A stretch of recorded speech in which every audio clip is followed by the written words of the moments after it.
রাস্তা কিন্তু ধীরে ধীরে চড়াই হচ্ছে, তার মানে আমরা নিচ থেকে পাহাড়ের ওপর দিকে উঠতে আছি। আর এই রাস্তার দেখো দুই সাইডে বাঁদর বসে আছে। এই রাস্তায় কিন্তু অনেক বাঁদর আছে। আর এই যে ব্রিজ, এই গাড়ি যাচ্ছে, ওদিক দিয়ে আর গাড়ি আসতে পারবে না। রাস্তায় দেখেছো বাঁদর ঘুরে বেড়াচ্ছে কেন? আগের দিন রাতে এই রায়গঞ্জের হোটেলে এই সূর্যলক্ষ্মীতে ছিলাম। তাড়াতাড়ি উঠে স্নান টান করেই বেরিয়ে পড়লাম। একটা নদী আছে, কি নদী জানি না, যাই কিন্তু এই রাস্তার সৌন্দর্যটা অনেক সুন্দর। দেখো বট গাছে পুরো একদম রাস্তা ঢেকে রেখেছে, ভালো লাগছে দেখতে। আর নতুন জায়গা গেলে তো ভালো লাগবে, যে কোনো মানুষের নতুন জায়গা গেলে সবারই ভালো লাগবে, এটা তো জানা কথা। রায়গঞ্জের সেই বিখ্যাত কুলিক পাখিরালয়ের পাশ দিয়ে চলেছি, কুলিক ওয়াইল্ড লাইফ স্যাংচুয়ারি। এই জঙ্গলে অনেক পক্ষীদের বাস, নানা দেশ বিদেশের পাখি এখানে আসে। প্রথম দিনে 1200 টাকার মতন তেল ভরেছিলাম, আজকের এই 760 টাকার ফুয়েল আপ করালাম এখান থেকে। এই রায়গঞ্জের পাশে, হাইওয়ের পাশে NH-12 আবার ধরবো। রায়গঞ্জ ছেড়ে আবার NH-12 ধরলাম, সোজা ডালখোলা যাব। ডালখোলা থেকে আবার পূর্ণিয়া শিলিগুড়ি রোড ধরবো কিষানগঞ্জ হয়ে। যাই হোক, আজকের দিনে আমাদের প্রথম টোল প্লাজা এই রায়গঞ্জ ছেড়ে, এটা মনে হয় যত সম্ভব রায়গঞ্জ টোল প্লাজা, জানি না কোন টোল প্লাজা। যাই হোক, তাহলে NH-12 ধরে ধরে এখন যাব সোজা ডালখোলা বাইপাস। ওই রাস্তার কন্ডিশন মারাত্মক, সেই লেভেলের রাস্তা। আমরা মাখনের মতন ডালখোলা বাইপাস দিয়ে ডালখোলার দিকে যাচ্ছিলাম। রাস্তাটার কন্ডিশন সত্যি খুবই ভালো, কিন্তু যেতে যেতে এই যে বোতলবাড়ির পোস্টার দেখা যাচ্ছে, এটা হলো বোতলবাড়ি বাস স্টপেজ। এই বোতলবাড়ি থেকে ডান দিকে রাস্তা চলে গেছে। যারা মনে করবে যে ওয়েস্ট বেঙ্গলের মধ্যে দিয়ে যাব শিলিগুড়ি, তারা এই বোতলবাড়ি থেকে ডান দিকে নিতে হবে। আর যারা মনে করবে যে না কিষানগঞ্জ হয়ে যাব বিহারের মধ্যে দিয়ে, তারা কিন্তু সোজা ডালখোলা হয়ে বেরিয়ে যেতে হবে। এটাই হলো এই বোতলবাড়ি, এই ডান দিকে চলে যাচ্ছে। এটা কিন্তু এই বোতলবাড়ি থেকে ডান দিকে গেলে তাহলে আর বিহারের মধ্যে যেতে হবে না, সোজা গিয়ে এটা আবার ওয়েস্ট বেঙ্গলের ভেতরেই কানেক্ট থাকবে। এই ডালখোলা ক্রস করে গেলাম। এই ডালখোলা ক্রস করে সামনে যে ওভারব্রিজটা দেখা যাচ্ছে, এই মোড়টা সম্ভবত পূর্ণিয়া মোড়, গুগল ম্যাপ অনুযায়ী। আর আমরা এই পূর্ণিয়া মোড় থেকে ওভারব্রিজের তলা দিয়ে ডান দিকে টার্ন নেব। আর ডান দিক নিয়ে শিলিগুড়ি, পূর্ণিয়া একটা বিহারের একটা সিটি। এই পূর্ণিয়া শিলিগুড়ি রোড হয়ে এখন আমরা কন্টিনিউ করব।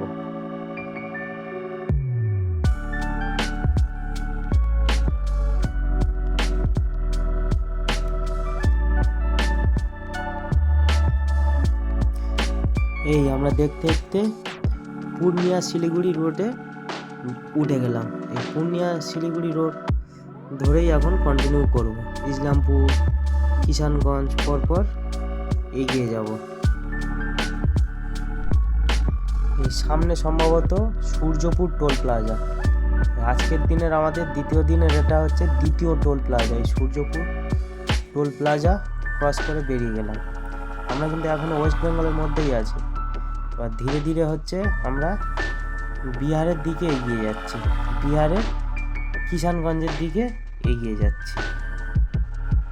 এখানে সব বাইক আরোহীরা দেখো, এই পাশে একজন যাচ্ছে বিনা হেলমেটে, আবার 4 জন যাচ্ছে, বাপরে বাপ। আমরা যত বিহারের কিষানগঞ্জের দিকে এগিয়ে যাচ্ছি, রাস্তার কন্ডিশনটা দেখো, ধুলো আর ধুলো। ট্রাক যাচ্ছে দেখো কত ধুলো। সামনে আমাদের ফ্রেন্ডরা যাচ্ছে বাইক, তো বোঝাই যাচ্ছে না ধুলোতে, বিনা পয়সার পাউডার মাখতে মাখতে এগিয়ে যাচ্ছে। আর সামনে কিছুই বোঝা যাচ্ছে না, এত ধুলো। আর দুই সাইডে মাঠ আর মাঠ, মাঠ আর মাঠ, বাপরে বাপ কত ধুলো। দেখো রাস্তা কতটাই খারাপ।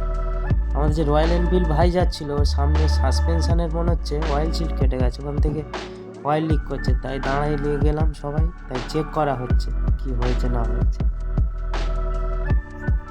তবে মাঝখানে কিছু কিছু জায়গায় ভালো রাস্তা ছিল, আবার এই ধুলো মাখতে মাখতে এখন আমরা আমাদের ডেস্টিনেশনে চলেছি। এই দেখতে দেখতে বিহারের কিষানগঞ্জের বাস স্টপ ক্রস করছি। কোথায় ছিলাম, কোথায় চলে এসেছি ভাবা যায়।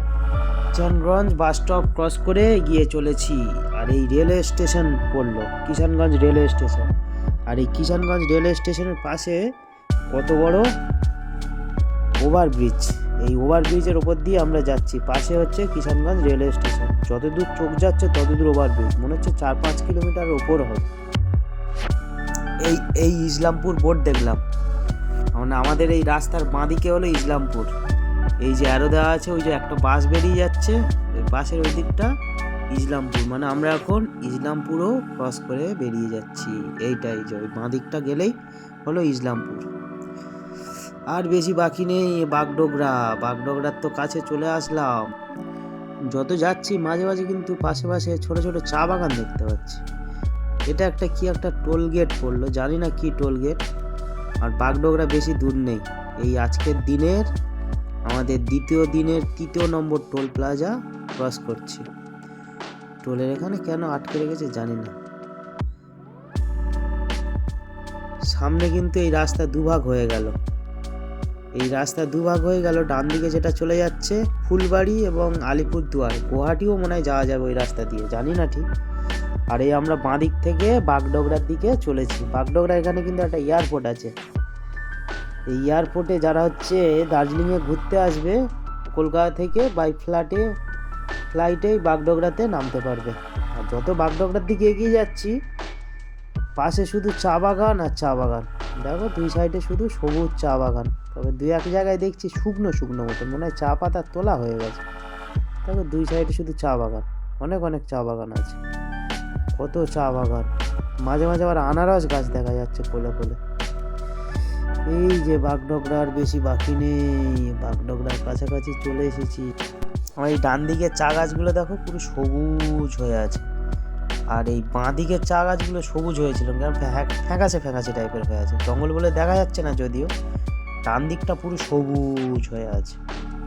আমরা কিন্তু পাহাড়ের গায়ের কাছের দিকে কিন্তু এগিয়ে আসছি। ওই দেখ পাহাড় দেখা যাচ্ছে, ওরে সর্বনাশ, দূরে দেখা যাচ্ছে, ক্যামেরাতে দেখা যাচ্ছে কিনা যায় না, দূরে হচ্ছে ঢেউ খেলানো সেই পাহাড় দেখা যাচ্ছে। পাহাড়ের মাথায় হালকা হালকা মেঘ দেখা যাচ্ছে, অনেক দূরে আছে। তবে এই দেখতে দেখতে এই বাগডোগরা চলে আসলাম। এই ডান দিকে যে ওভারব্রিজগুলো যাচ্ছে এগুলো সব শিলিগুড়ি হয়ে যাবে, শিলিগুড়ি হয়ে দার্জিলিং যাওয়া যায়, কিন্তু আমরা বাঁদিক গেলাম। বাঁদিক থেকে আমরা হচ্ছে মিরিক হয়ে যাব, মিরিক হয়ে দার্জিলিংয়ে ঢুকবো। এই বাঁদিকে বেরিয়ে গেলাম। যত দার্জিলিংয়ের দিকে এগোচ্ছি তত গাছপালা দেখো ঘন হয়ে যাচ্ছে, পুরো রাস্তাটা দেখো পুরো ছায় ঢেকে রেখেছে, ছায়া পুরো সবুজ গাছপালা।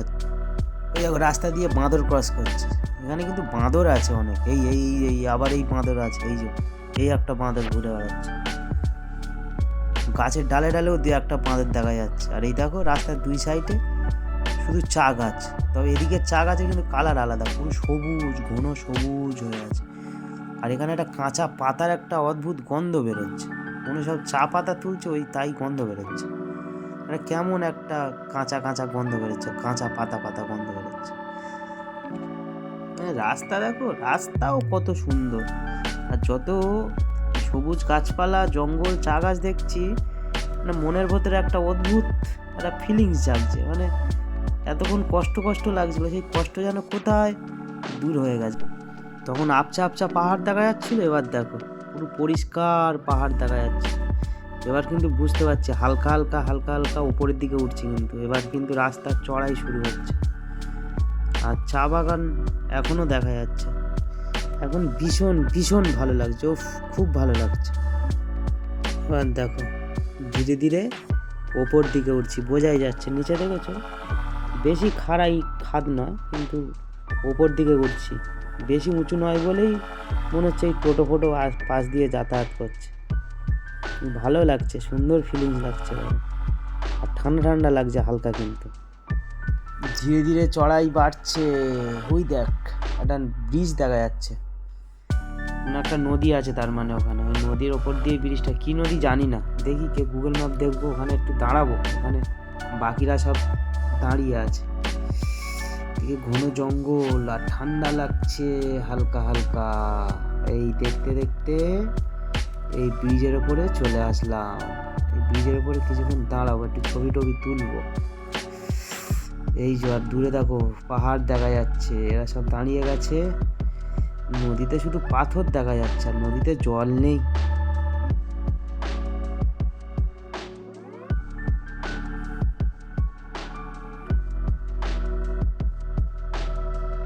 এই বেরিয়ে আবার ডিসি রোড ধরে নিলাম। এই যে ব্রিজটা দেখছো, এই ব্রিজগুলো সাধারণত মানে এই যে গাড়ি যাচ্ছে ওদিক থেকে আর আসতে পারবে না, আবার যখন ওদিক থেকে গাড়ি আসবে এদিক থেকে দাঁড়িয়ে যেতে হয়, মানে সিঙ্গেল রাস্তা। যাই হোক, এই ঋষি মিরিক রোড হয়েই যাচ্ছি। যেতে যেতে রাস্তার সৌন্দর্যটা দেখো কত সুন্দর, মানে মন ভরে যাচ্ছে, মানে কি বলবো, মানে এত যে ভালো লাগছে বলে বোঝানো যাবে না। এখানে না আসলে কেউ বুঝতে পারবে না এত ভালো লাগছে, তা আবার নিজের বাইক। ওফ, সেই ফিলিংস, সেই ফিলিংস, মানে কি বলবো, ভাষায় প্রকাশ করা যায় না। আমরা কিন্তু এবার ধীরে ধীরে অনেকটা ওপরে উঠে চলে এসেছি, আর উপরে উঠতেই আছে। আর এই দেখো, এই যে সিমেন্টের যে রেলিংগুলো দেওয়া আছে, বাঁদর বসে আছে। এই দিক থেকে অনেকগুলো বাঁদর দেখলাম কিন্তু। আর বাঁক দেখেছো রাস্তার, এঁকে বেঁকে সাপের মতন হয়ে চলেছে। এই আবার এই বাঁদর দেখা যাচ্ছে, ভালো লাগছে, খুব ভালো লাগছে। আর অনেকটা, মোটামুটি অনেকটাই ওপরে উঠে চলে এসেছি। আরও কত ওপরে উঠতে হবে জানি না, ওপরে বলতে পাহাড়ের ওপরে, অন্য জায়গায় না। এই দেখো এখানে সাইডে খাদ, মানে এই ব্যাগ নিয়ে ওপরে উঠছি। এখানে কিন্তু গাড়ির পাওয়ার ল্যাগ করছে, ভালোই পাওয়ার ল্যাগ করছে। 2 গিয়ারে তুলছি, সেখানে পিক আপ দিয়ে আছি, যেন গাড়ি 19-20 বেশি যাচ্ছে না। এই পাহাড়ি রাস্তায় ওভারটেক করা একদম যাবে না। আর এই ব্যাগগুলো তো এতটাই ব্যাগ, দু একটা যে উল্টো দিক দিয়ে গাড়ি আসছে বোঝা যাচ্ছে না, হর্ন দিয়ে যেতে হচ্ছে। রাস্তা কিন্তু ধীরে ধীরে আরও চড়াই হচ্ছে, মানে ওপরে উঠতে যাচ্ছি, মানে একদম খাড়াইভাবে ওপরে উঠছি। তবে একদম খাড়াই নাই, ধীরে ধীরে ওপরে উঠছি। গাড়িগুলো আসছে দেখো, নিচের দিকে মাথা নিচু করে আসছে, তার মানে আমরা ওপর দিকে উঠতে আছি। আর সাইডে তো খাদ, ভিডিওতে বোঝাই যাচ্ছে, রেলিংয়ের এই সাইডটা পুরো খাদ। আর রাস্তা কিন্তু খুব একটা চওড়া না, দুটো গাড়ি যাওয়ার মতন রাস্তা হয়ে আছে। আমরা কিন্তু ঋষি মিরিক রোড হয়ে এখন মিরিকের দিকে যাচ্ছি। আজকের আমরা মিরিক লেকের ওখানে কোনো হোমস্টে বা হোটেল নিয়ে থাকার প্ল্যান আছে। পাহাড়ের ওপরে যতই উঠছি ততই ভালো লাগছে, মানে কত যে ভালো লাগছে সে আর বলে বোঝানো যাবে না। নিজের বাইক নিয়ে এতটা দূর চলে আসবো বিশ্বাসই করতে পারছি না, সত্যি বিশ্বাস করতে পারছি না, খুব ভালো লাগছে। পাহাড়ের এইটুকু উঠতে এত সৌন্দর্য, জানি না আরও উপরে উঠতে আরও কত সৌন্দর্য আমাদের জন্য লুকিয়ে আছে। আর এই সৌন্দর্য তো উপভোগ করার জন্যই এত কষ্ট, এত জার্নি করে আমাদের এখানে আসা। এই ভিডিওতে আমার যে ভয়েসটা শুনতে পাচ্ছ, এটা কিন্তু যখন ক্যামেরা চলে তখন রেকর্ড করা হয়নি, কারণ যখন ক্যামেরা অন করেছিলাম আমি মাইক অন করতে ভুলে গেছিলাম। তাই এই যে ভয়েসটা দেওয়া হয়েছে, এটা পরবর্তীকালে এডিটিং করার সময় ভয়েসটা অ্যাড করা হয়েছে। যাই হোক, আমি দুঃখিত যদি কোনো উচ্চারণের কোনো ত্রুটি হয়ে থাকে, ভাষার ক্ষমা করে দিও, আমি ক্ষমা চাইছি সবার কাছে। যদি কোনো ভুল ত্রুটি হয়ে থাকে কমেন্টে জানিও, ভুলগুলো শোধরানোর চেষ্টা করব। থ্যাংক ইউ, ভিডিওটা দেখার জন্য অনেক ধন্যবাদ। ভিডিওটি দীর্ঘায়িত হওয়ার জন্য ভিডিওটি এখানেই শেষ করছি। আর নেক্সট পার্ট মানে এপিসোড 3 আমি সম্ভবত খুব তাড়াতাড়ি আবার আপলোড করব।